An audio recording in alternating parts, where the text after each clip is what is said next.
weekend. I think as compared to some of the youths or younger ones coming from here, I come back to more lesser as compared, I think in total. So just now Uncle said I came to faith in Form 4. There was Olympic. Which one? 2012. So it's been 13 years, isn't it? It's very long years. So this 13 years is also the number of years of me coming to faith. So as compared to others, I come back very little. I think big part is the commitment I have in there. And I think also in general, I think can count with one hand in terms of the number of times I get to come back to more over the years. I also don't recall staying over during the weekends. So I think in just general, I really come here.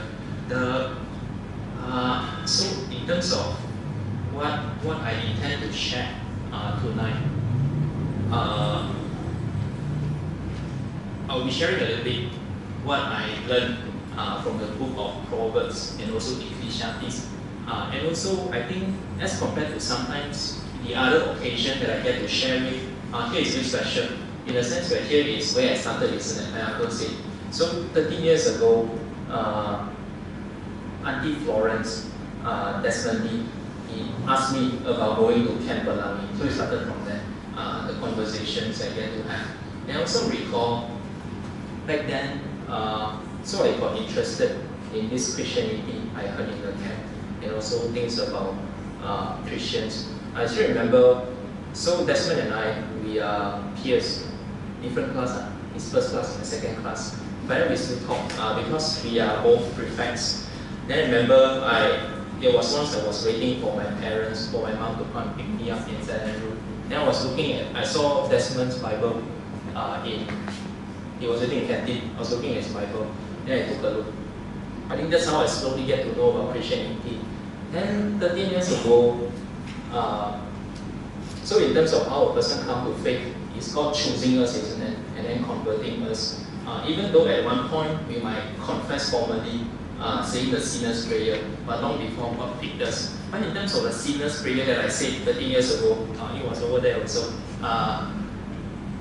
where Uncle Lenny's kids say that usually. So it was there on a Friday night together with Uncle Leslie and Auntie Shirley. So I think there are some more context and also background in terms of the group I have here compared to some other occasions. So as I share a bit what I think Proverbs and Ecclesiastes tell us, I also will be reflecting in terms of some of the experience I have going through this faith in these last 13 years. Just now Auntie and Leng said she never seen me before. Then it got me thinking, maybe my face changed quite a bit. Now I think I look around, I think I still know most of you, maybe more than 50%. So,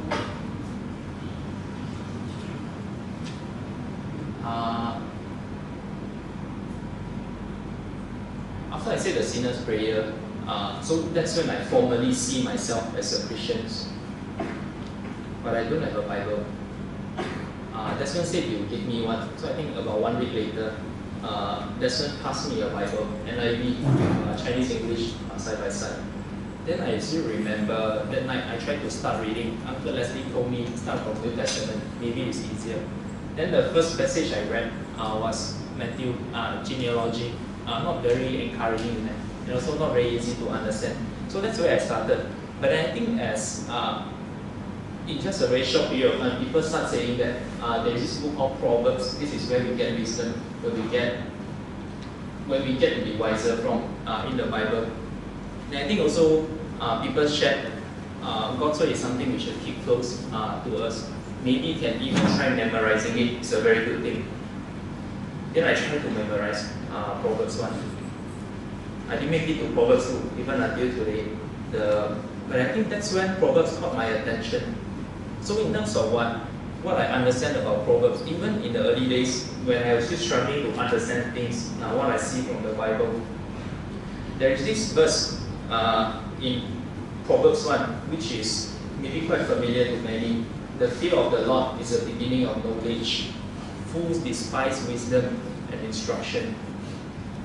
So this is what Proverbs is about. Sometimes when we think about Proverbs, it might come across as a book that is full of collection about why specific things that we could do, isn't it? Such as, if we are prudent and hardworking during the summer, then we shall not starve in the winter. Ask us to be hardworking, things like that. And then if we speak too much, then it's easy to sleep and sin. But then if we look at the entire book, the book of Proverbs, there are 31 chapters, isn't it?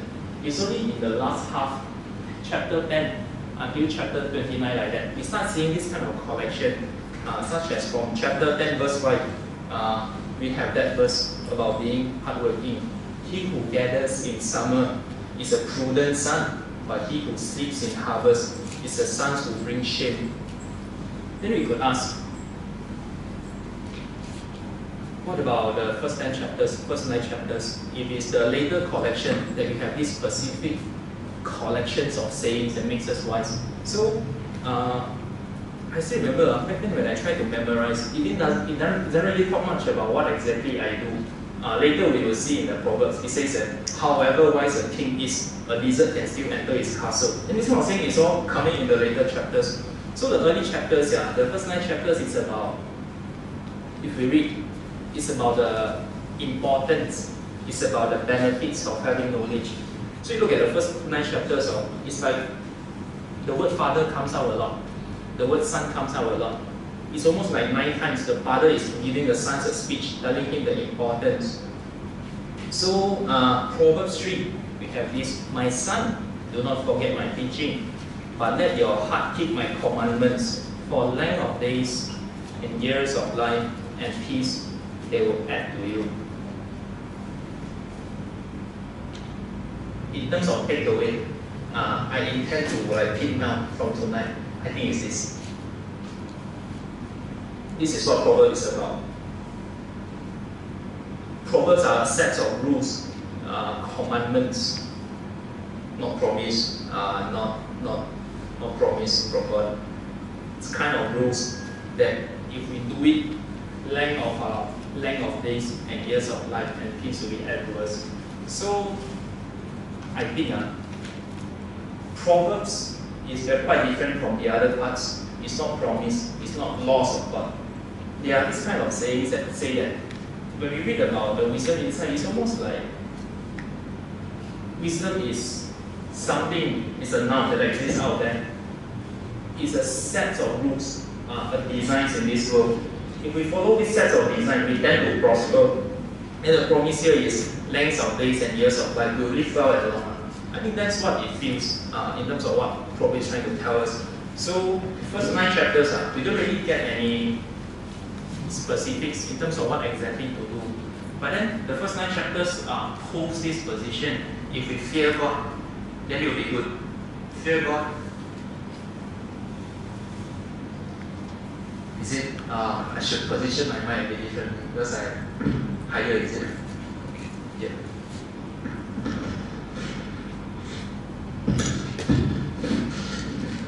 Here. Thank you. So we were saying that if we fear God, then we get a set of things. These sets of things are virtues, integrities, and humility, especially. That's why we have a verse that says, "Lean not to our own understanding," isn't it? Fear God and then trust in Him. So if we fear God, then we get good stuff, such as virtues.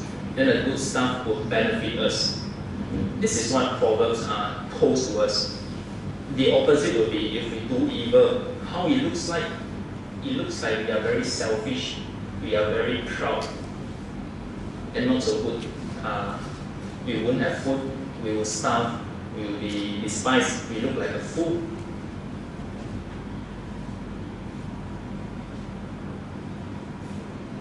Just how Uncle said, I play a lot. I don't study. So that is true. My result was never good. I think even in my early, so I think my mom used to think that if I can get into high school, that would be nice. after I finished my UPSR. UPSR I think I got 5A. But I think back then minimum is like 7A to really consider about this thing. So I ended up in St. Andrew. My days in St. Andrew, so to my understanding, St. Andrew used to be really good. But then my days are a little bit of the sun setting era. A lot of juvenile delinquent, a lot of this kind of influence that parents will be worried of.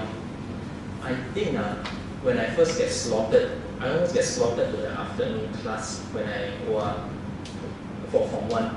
So I think they rank the classes in 1, 2, 3, 4. Like first class, depends how good your results are. I think only the first one you can go to morning. So Form 1, Form 2, only the first class is in the morning. I think the letter is B, I still remember. So 1B and 2B in the morning. Then Form 3 onwards, they are all in the morning. I also got slotted to the afternoon session.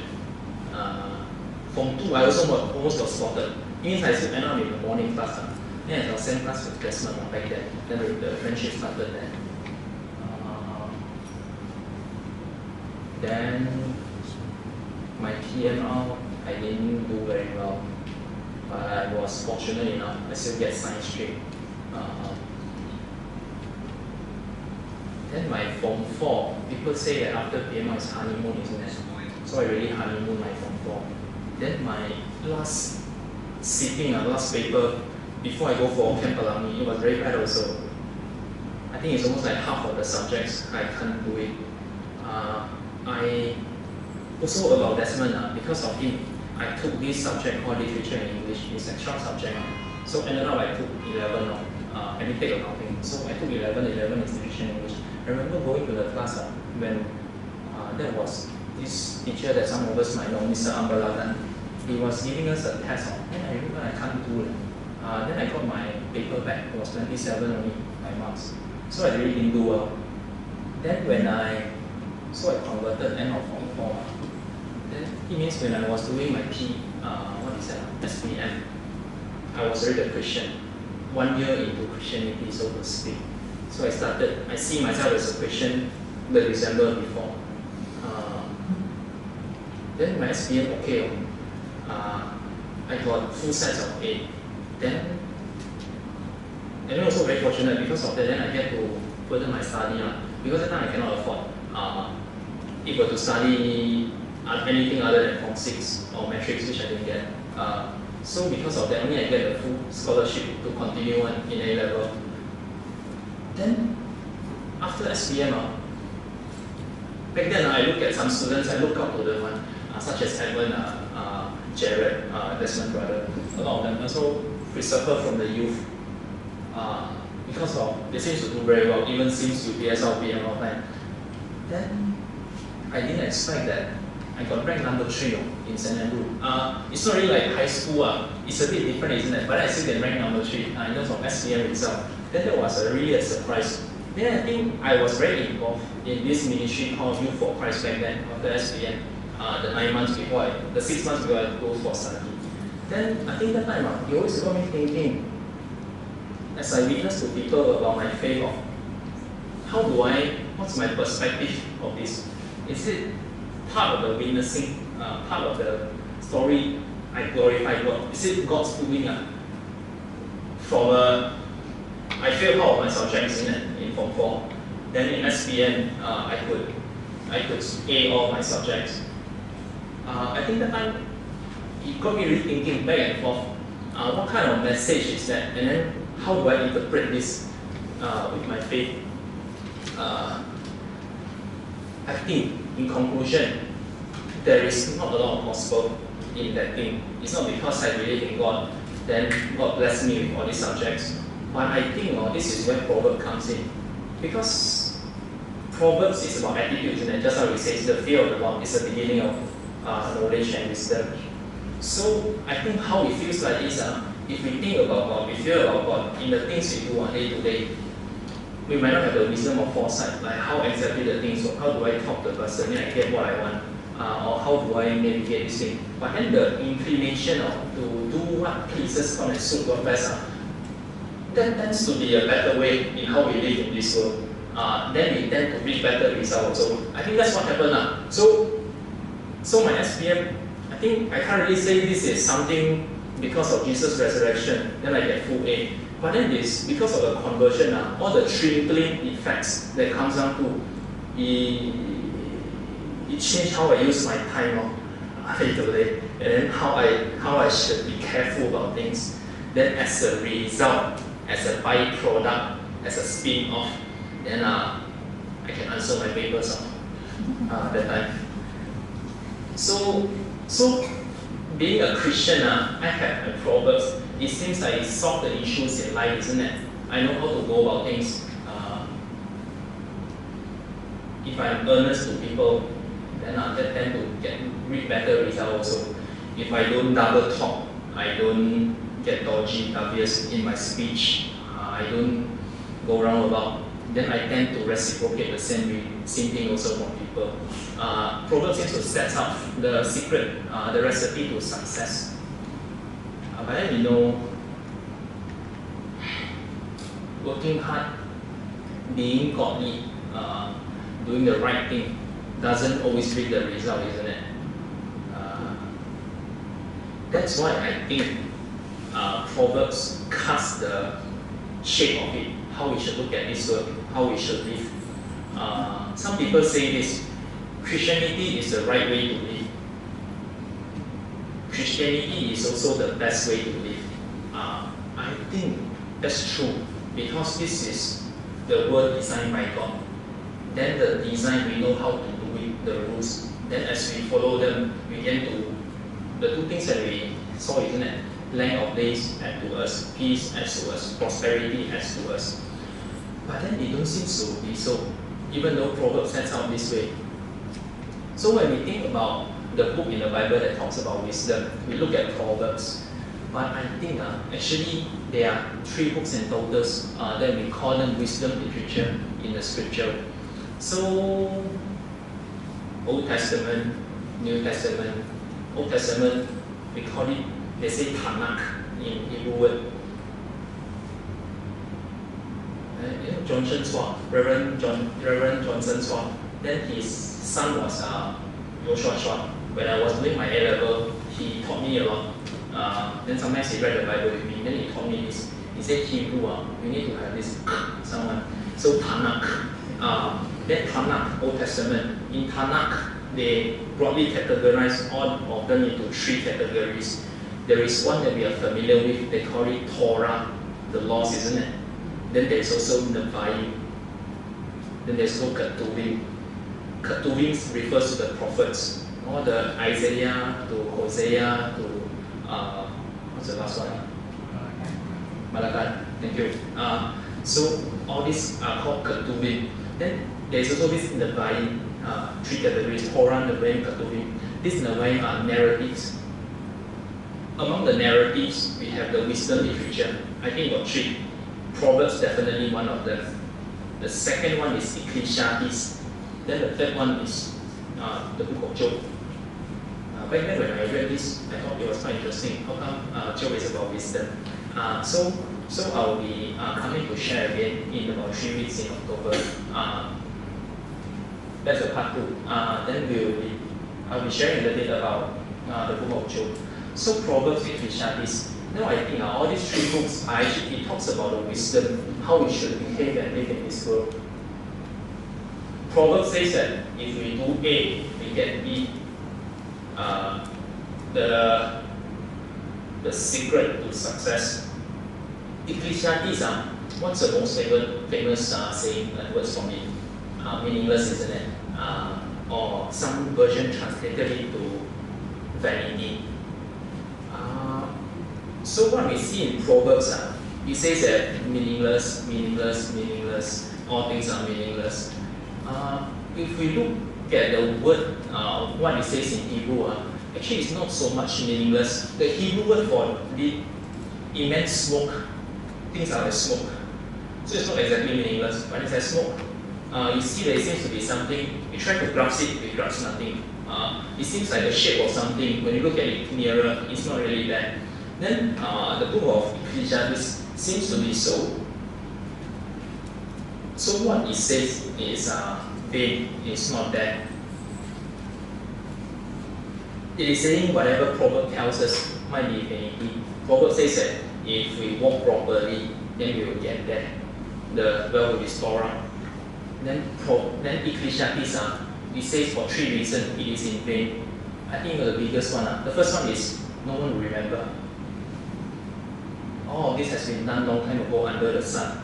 No one remembers. What we do now will not be remembered. The future, a lot of them will still come. Mountains still there, rivers still there, will not be remembered. That's the first reason, it's meaningless. But I think the second one, it relates more closely. Because we will die. That's why there isn't much meaning to it, isn't it? However successful we try to be, there is not a lot of meaning to that because we will die. Then the third reason it says is sometimes the wicked are not punished, they still prosper. Then the righteous one might keep getting oppressed. Then the teacher, the author, they call himself teacher in Ecclesiastes, he says that for this oppression that we see, it's better to die. And it is better that we never born this oppression. That's why it's a very bleak tone that we see in Ecclesiastes. So I just became Christian. I looked at Proverbs. I kind of know maybe what I should do, shouldn't do. Then I seem to be reaping result. SPM okay then that's why I can study again. But then Ecclesiastes comes says that maybe not all the time like that. And then it was indeed like that. It's not really oppression, right? Soon enough, I stopped getting what I wanted, even though I think I do it rightly. So I got this idea. Maybe I should apply to Cambridge when I was doing A-level. Then I applied. Then they replied me, they asked me for interview. I go for interview. Then they asked me back again. They asked me to sit for tests. Then they stopped there. It didn't go any further. So it was soon enough, isn't it? I know that things don't work out certain ways. I think partly it's because I didn't do very well in the last sitting in A-level. SPM one sitting. That one sitting in Form 5 block our score, our marks, our grades. For A-level, there were 2 sittings. The second sitting, I didn't do very well. The well I was thinking of is I need to get 90 and above for all my papers. That's why I can continue study, isn't it? Getting the scholarships. Then there is my paper. I got 89, one of them. That is really the toughest thing back then for me. They say the most unhappy person is usually the second place one. It's a bit like that. Just 1 mark, isn't it? Then you miss all of things. But I think that time I also struggled to figure out actually how does it look like to be wise, to be smart. I remember before my sitting for math paper, Monday math paper, Sunday I go to church. Then my church in KL is in the evening. Then usually how I think about, so they encourage me after church, don't rush home, stay back, can encourage people, go for dinner, we share lunch. The way I look at it back then is, this is something honest, this is right. I cannot speak regardless what it is. So I still go for dinner. I remember go to Bangsa, eat some char kway teow in an Indian shop.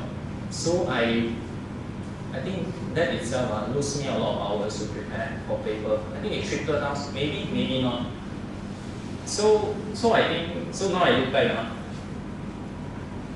God didn't really say that I must do that, and it's a sin if I don't go for that. But then I think that is still in my. So my intention back then, it was to honor God. Out of love for people, I should do it. I think maybe that still pleases God. But then that's not that's not wisdom. I shouldn't do this. I need to do things certain ways, and I reap different fruits. So it was soon enough. The effects come trickling down. Then this is, I think, what Ecclesiastes says. Sometimes things just doesn't really work like what Proverbs say. I think then what I think what proverb Ecclesiastes try to tell is some kind of pessimism. The word they use is existential pessimism. Pessimism. Existential. It means our existence maybe not that important. There, not there, not that important. Then pessimistic about things. In a sense that, is there any use to them? We work so hard. We try to love people. Ecclesiastes says maybe not so much meaning in that.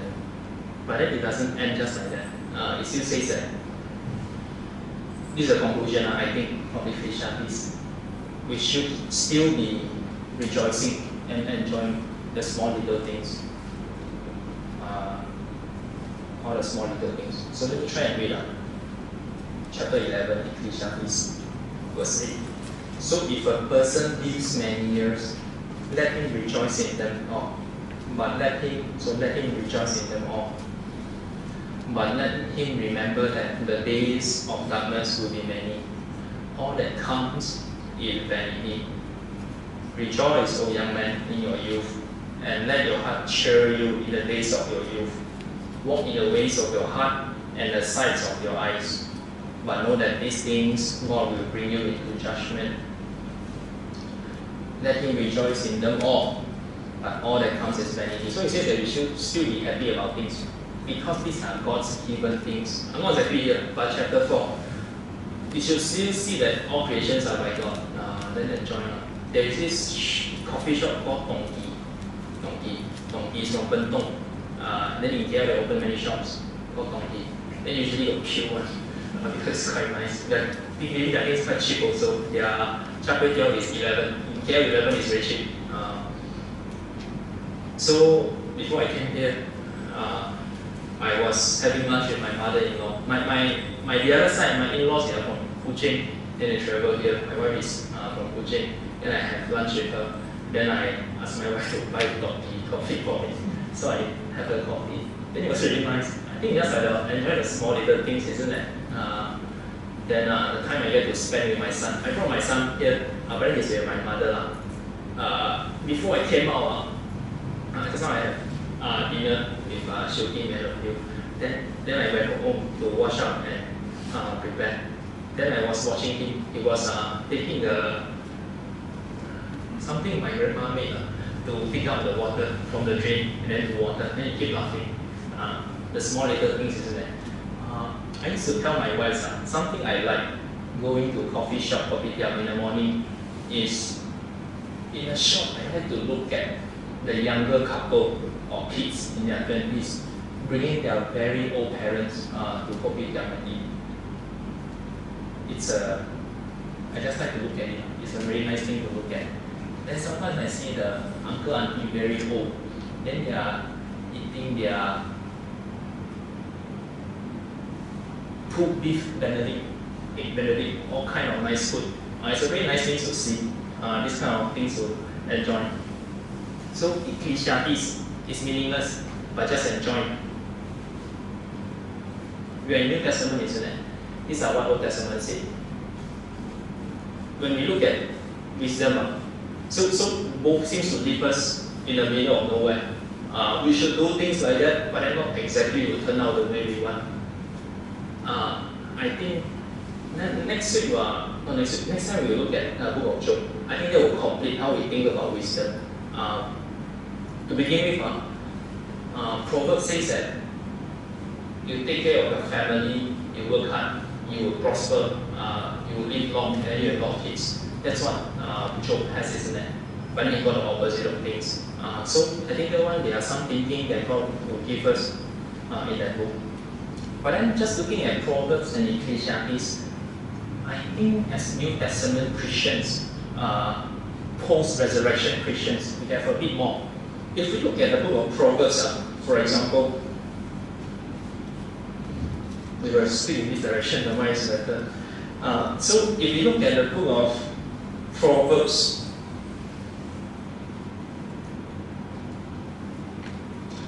chapter 3, I read some of the chapter 3.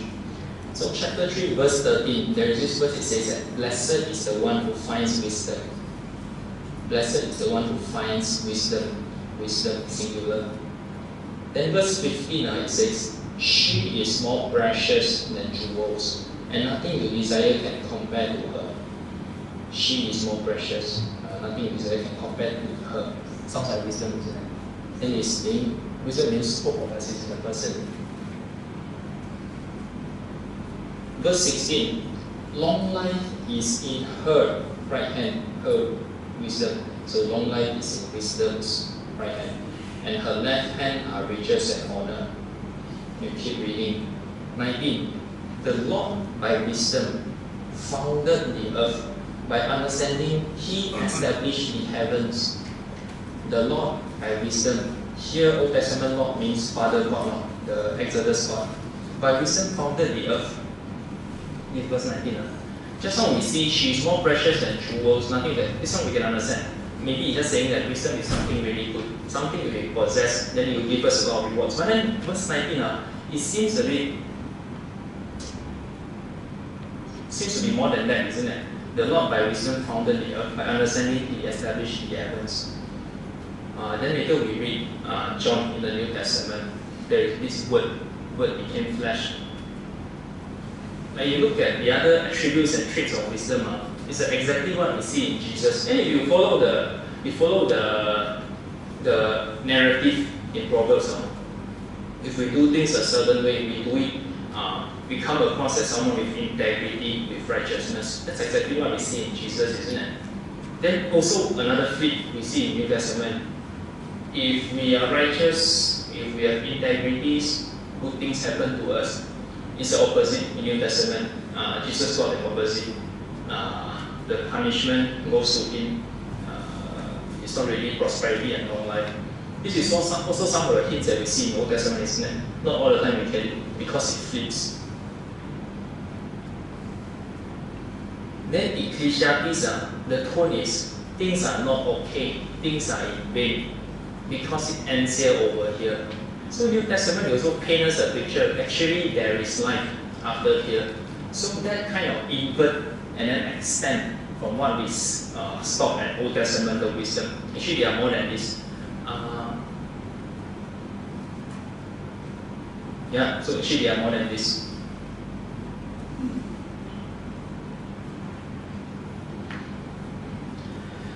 Closing remark.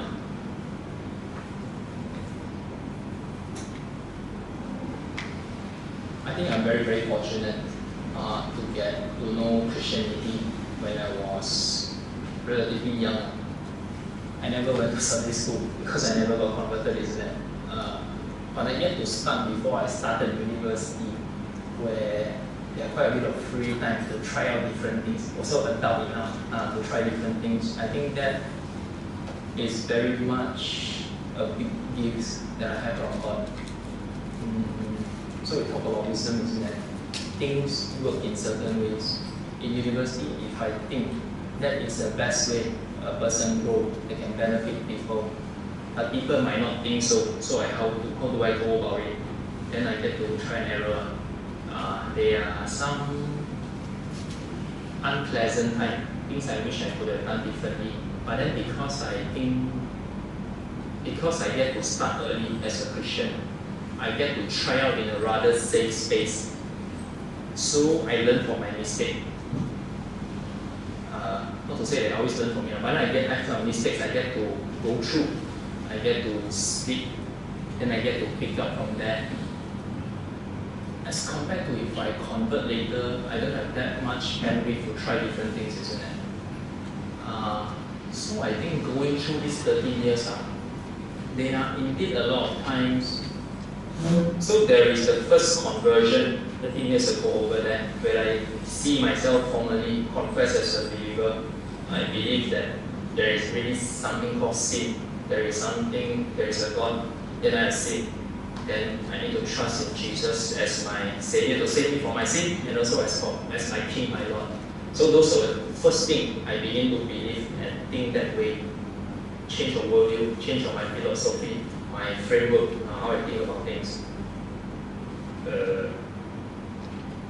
I think the rest of the 13 years, I also have to keep believing the gospel, so to speak. There are still many parts of how I think about things I need to change. I converted at 16. I think when I was 18, I started to think I need to be a missionary. That glorified God the most, make disciple one nation. Then if I be a missionary, then why bother to get married? It slows me down. So there are this kind of things I convert into. So previously from thinking, I just live my life into thinking I should be a missionary, not to get married. I have kids, so obviously I get married, isn't it? So I stopped thinking like that also. Then that's another change of mind, isn't it? This kind of change of mind, I think, is what Paul meant in Romans. Do not be conformed to the world, but be transformed by the renewal of mind. This renewal of mind would help us to test what is the will of God, what is good, what is acceptable, what is perfect. The renewal of our mind could help us to discern what is good, what is acceptable, what is perfect.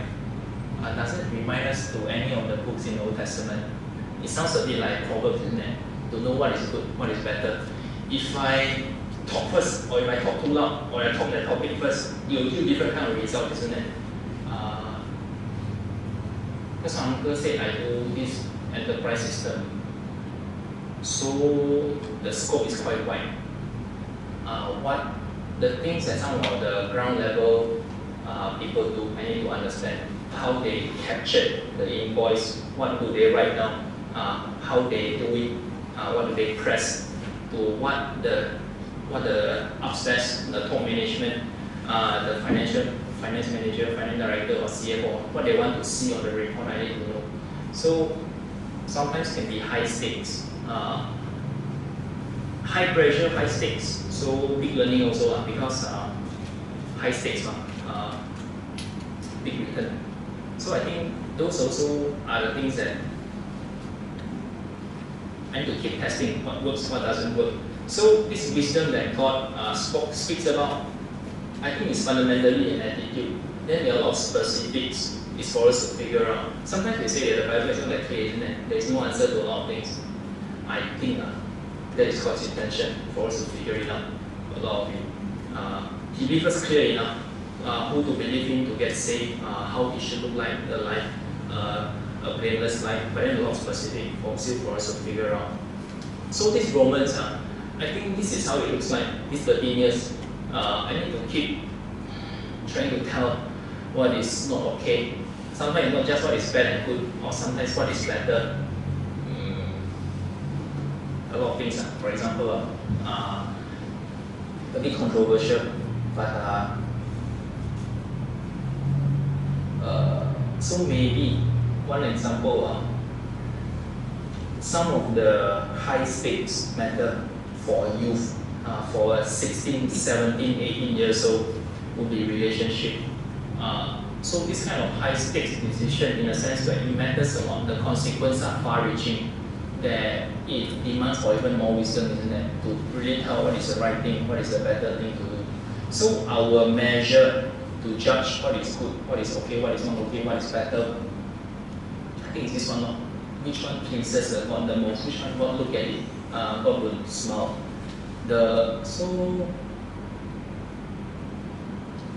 So those are the things that figure out over time. Just one example.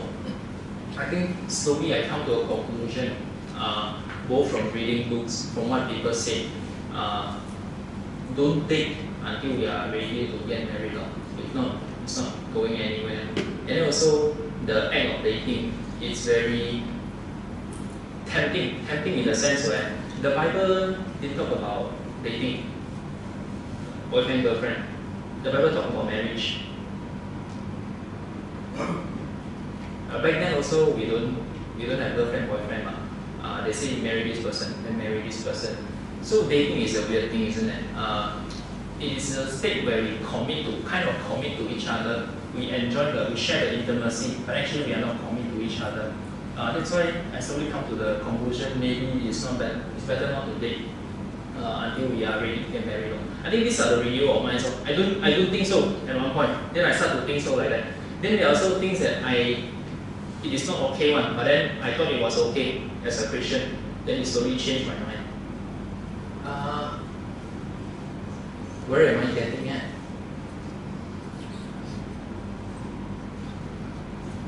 About 10 years ago, 2015, I go for this conference called KBBC, Next Gen. I think some of us might heard of it before. Then there was a night, the speakers were sitting down, 1, 2, 3, 4. Then it was an interview session. They asked the speakers, who are your person you look up to in church, in this Christendom, in this Christian circle. The person you look up to, you respect for, you see them as an example, idol, something like an idol, jokingly. Then I think they were sharing a lot about their PhD, their teacher when they were studying Dong Carson. Then I think the last one is Australian Angmo. Then what he shared, I think the room got very silent after that. He said what he looked up to the most of are not the big names in the gospel coalition, Tim Keller. He looked up to the most are the faithful pastor in a very small church, in a very quiet place, with a dying congregation. They were laughing and then having fun when they talk about their idols, the first three. Then they were very quiet after that. I think it come across a bit as rebuking to them. I think it's not wrong, but then I think it highlighted a very important thing, the Australian. That is how I see it. I think all this while, that's how I think about it also. So I haven't been here a lot. I can't remember even the last 2 years of me coming here. Sometimes in KL, during reflection application time in church, time to time I will tell them something that worries me a lot is whether I will still be Christians 20 years down the road when my kids are a bit older. Can I really still keep doing this? Because sometimes I heard stories about people falling away who used to be the study leader in campus or in church. So what makes me think that I'm any different? I will do different than them. I will continue to fall away. So that's really something that bothers me. Sometimes we think that the persecution, the suffering Paul talks about, it's not so relatable, isn't it? Our life is not really at risk just to come to church. But then I think there is a kind of suffering or a grind that the Christianities highlight, which is going through the day-to-day motion, but then we still keep the faith. I hear different things, I experience different things, happy things, not so happy things. Before I knew it, sometimes my perspective of things changed really. What I think is good, what I think is commendable. So this renewal of mind is very important, I think. And I think that is the key. The key is, of course, God's sovereignty holding me. But then in terms of my responsibility, what I can do, I have to keep renewing before it catch up to me. I think back then when I was here, I don't know a lot about things. A lot of things I think I know better now. But I think I can't say I still feel as strong about certain things now. There are some good things back then I wish I could still have. Certain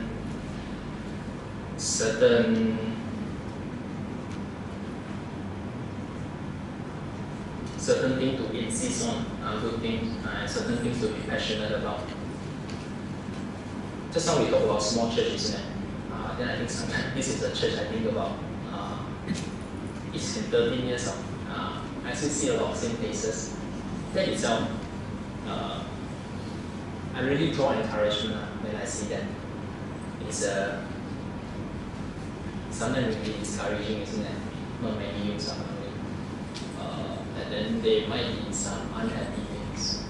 But then people are still coming. My church in KL, they switched to evening. Some people complain about being very late and then stop coming. And this one starts at 8. Then there are a lot of resources over there in KL. Here maybe not as much, but then people still keep coming. So I think some part of me, the people here is some kind of example I look up to. What I mean is when I'm older, I think I wish to be like some of you. still holding to the faith in this manner. And that comes with, I think, reconciling God's word better. What God said, what God has said about the way the world works in Proverbs, and how we should look out in Ecclesiastes. We need to counter it by continual renewal of our mind.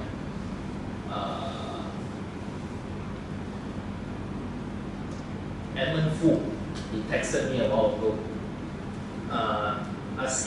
telling me about the church camp. Emmanuel is going in October. He also shared with me this year been a relatively tougher year here, with some of the passing of some of the friends and members. Reading Ecclesiastes, I think at least that will help us to know that this is coming, isn't it? Not something to shake our faith so much on. But then I'm in no ground to comment such a thing is that many of you have gone live so many years that the way you look at it, the way you reconcile. I used to experience something that I think challenged how my wife and myself reconcile. I have a 2-year-old now. I will have another one soon. But then before that, we lost one baby. We found out the night before we were going to Vietnam for honeymoon. Why we go Vietnam so late is because of COVID, MCO, so we postponed our honeymoon. We were supposed to go the next day. We thought of just checking out the night before, so we safer. I can still remember how my wife started crying on the table where they do the sonography to scan the baby. When my wife asked whether the baby is okay, the doctor kept quiet. Then I went out to look for the senior doctor. Then at home, my wife, she kept crying. I want to grieve for this, what happened. But then I also need to make some arrangement. Not a lot of money, I will lose it. If I don't reschedule the flight, I don't postpone the hotel. So I still need to do something before I can grieve with my wife. Then I think in those kind of moments, that time my wife and myself, we were thinking of Romans 8. Let me read. And we know that for those who love God, all things work together for good. For these who love God, So, for these who are called according to His purpose, everything is good things. Romans 8 perspective. Everything that happens is good things.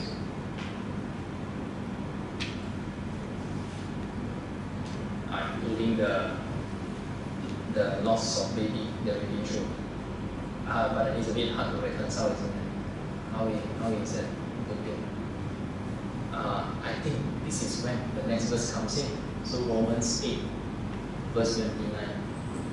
For those whom God foreknew, whom God predestined to be conformed to the image of His Son. I think what it says is, everything that happens is good thing, because everything that happened makes us a bit more like Jesus. I think that is what pleases God, and that's what God wants. So that time when that happened, this is when Proverbs comes in maybe. Do not lean to my understanding, but trust in the Lord. Fear Him, this is the beginning. He said it's good thing, then it's good thing. Actually, it's not that hard to see that it's good thing also. So, I sent Uncle Sergei Hokmah. Hokmah means wisdom. This is what they got from Proverbs. Wisdom, how God designs the world, what He says, then we need to continue to tune our faith and thinking to really have a faith that we say that we trust in Jesus. But then how do we internalize? We use it to interpret the things around us as good things. This is, I think, how I've been encouraged over the years and what I've been thinking about. And I was so confident by this, it will draw some kind of encouragement for uncle and aunties. Let me pray.